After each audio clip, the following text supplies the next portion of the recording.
Son of God, say my mind, and you don't die, give as you receive, and your release is Satan. This is the part 175 in the series Christ's Forgiveness, How to Manifest Immortality Season 2. And today's teaching is Seeking and Finding. The ego is certain that love is dangerous, and this is always its central teaching. It never puts it this way. On the contrary, everyone who believes that the ego is salvation seems to be intensely engaged in the search for love. Yet the ego, though encouraging the search for love very actively, makes one proviso: do not find it. Its dictates then can be summed up simply as seek and do not find. This is the one promise the ego holds out to you, and the one promise it will keep. For the ego pursues its goal with fanatic insistence, and its judgment, though severely impaired, is completely consistent. The search the ego undertakes is therefore bound to be defeated.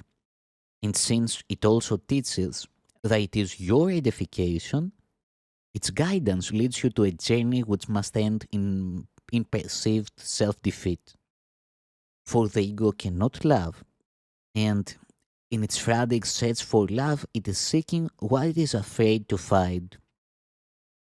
The search is inevitable because the ego is part of your mind, and because of its source, the ego is not wholly split off, or it could not be believed at all. For it is your mind that believes in it and gives experience to it and gives existence to it. For it is your mind that believes in it and gives existence to it.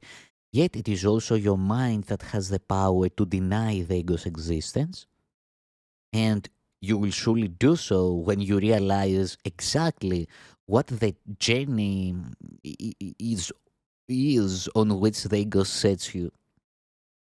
It is surely obvious that no one wants to find what would utterly defeat him. Being unable to love, the ego would be totally inadequate in love's presence, for it could not respond at all. Then you would have to abandon the ego's guidance, for it would be quite apparent that it had not taught you the response you need. The ego will therefore distort love and teach you that love really calls forth the responses that the ego can teach. Follow its teaching then, and you will search for love, but will not recognize it.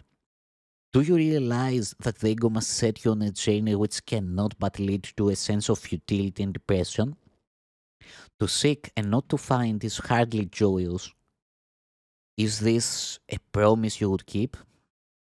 The Holy Spirit offers you another promise, and one that will lead you to joy. For his promise is always seek, and you will find. And under his guidance, you cannot be defeated. His is the journey to accomplishment, and the goal he sets before you, he will give you. For he will never deceive God's Son whom he loves with the love of the Father. You will undertake a journey because you are not at home in this world. And you will search for your home whether you realize where it is or not. If you believe it is outside you, the search will be futile, for you will be seeking it where it is not. You do not remember how to look within, for you do not believe your home is there. Yet, the Holy Spirit remembers it for you, and He will guide you to your home because this is His mission. As He fulfills His mission, He will teach you yours, for your mission is the same as His. By guiding your brother's home, you are but following him. Behold the guide your Father gave you, that you might learn you have eternal life. For death is not your Father's will nor yours, and whatever is true is the will of the Father. You pay no price for life, for that was given you, but you do pay a price for death, and a very heavy one. If death is your treasure, you will sell everything else to purchase it. And you will believe that you have purchased it because you have sold everything else. Yet you cannot sell the kingdom of heaven. Your inheritance can neither be bought nor sold. There can be no disinherited parts of the sonship, for God is whole and all his extensions are like him. The atonement is not the price of your wholeness, but it is the price of your awareness of your wholeness.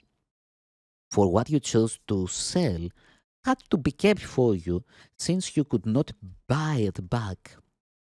Yet, you must invest in it, not with money, but with spirit. For spirit is will, and will is the price of the kingdom. Your inheritance awaits only the recognition that you have been redeemed. The Holy Spirit guides you into life eternal, but you must relinquish your investment in death, or you will not see life, though it is all around you.